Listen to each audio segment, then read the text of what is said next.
ಬೆಂಗಳೂರಿನ Chinnaswamy ಸ್ಟೇಡಿಯಂನಲ್ಲಿ RCB match ಆಡುವುದು fix ಆಗಿದೆ.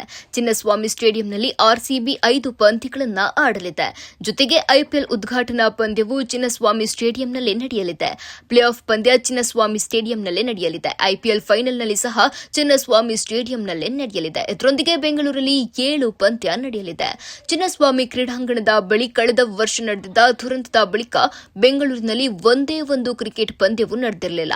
ಹಾಗೆಯೇ ರಾಜ್ಯ ಸರ್ಕಾರ ಮತ್ತು ಆರ್ಸಿಬಿ ಫ್ರಾಂಚೈಸಿ ನಡುವಿನ ಜಟಾಪಟಿಗಳಿಂದ ಈ ಬಾರಿ ಆರ್ಸಿಬಿ ತನ್ನ ತವರು ಪಂದ್ಯಗಳನ್ನು ಬೇರೆಡೆ ಆಡಲಿದೆ ಎಂದು ವರದಿಗಳಾಗಿದ್ದವು. ಇದಕ್ಕೆ ಪೂರಕವಾಗಿ ಆರ್ಸಿಬಿ ಫ್ರಾಂಚೈಸಿ ಕೂಡ ಬೇರೆ ಸ್ಥಳಗಳ ಹುಡುಕಾಟದಲ್ಲಿತ್ತು. ಆದ್ರೀಗ ಆರ್ಸಿಬಿ ಫ್ರಾಂಚೈಸಿ ಎಲ್ಲಾ ಬೇಡಿಕೆಗಳು ಹಾಗೂ ರಾಜ್ಯ ಸರ್ಕಾರದ ಎಲ್ಲ ಆದೇಶಗಳನ್ನು ಕೆಎಸ್ಸಿಎ ಸಂಪೂರ್ಣವಾಗಿ ಜಾರಿಗೆ ತರುವ ಕೆಲಸ ಮಾಡ್ತಿರೋದ್ರಿಂದ ಚಿನ್ನಸ್ವಾಮಿಗೆ ಮತ್ತೆ ಕ್ರಿಕೆಟ್ ಮರಳಲಿದೆ. 2026ರ ಐಪಿಎಲ್ ವೇಳಾಪಟ್ಟಿ ಪ್ರಸ್ತುತ ಪ್ರಕಟವಾಗಿಲ್ಲ. ಆದರೂ ಈ ಬಾರಿಯ ಐಪಿಎಲ್ ಮಾರ್ಚ್ 28ರಿಂದ ಆರಂಭವಾಗಲಿದೆಯಂತೆ. ಅದರಂತೆ ಉದ್ಘಾಟನಾ ಪಂದ್ಯ ಬೆಂಗಳೂರಿನಲ್ಲಿ ನಡೆಯಲಿದ್ದು, ಈ ಪಂದ್ಯದಲ್ಲಿ ಆರ್ಸಿಬಿ ಹಾಗೂ ಕೆಕೆಆರ್ ತಂಡಗಳು ಮುಖಾಮುಖಿಯಾಗಲಿವೆ ಎಂದು ಹೇಳಲಾಗುತ್ತಿದೆ.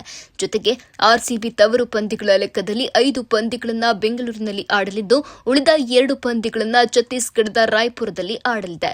ಇದರರ್ಥ ಬೆಂಗಳೂರು ಹೊರತಾಗಿ ರಾಯ್ಪುರ ಕೂಡ ಆರ್ಸಿಬಿಯ 2ನೇ ತವರು ಮೈದಾನವಾಗಲಿದೆ.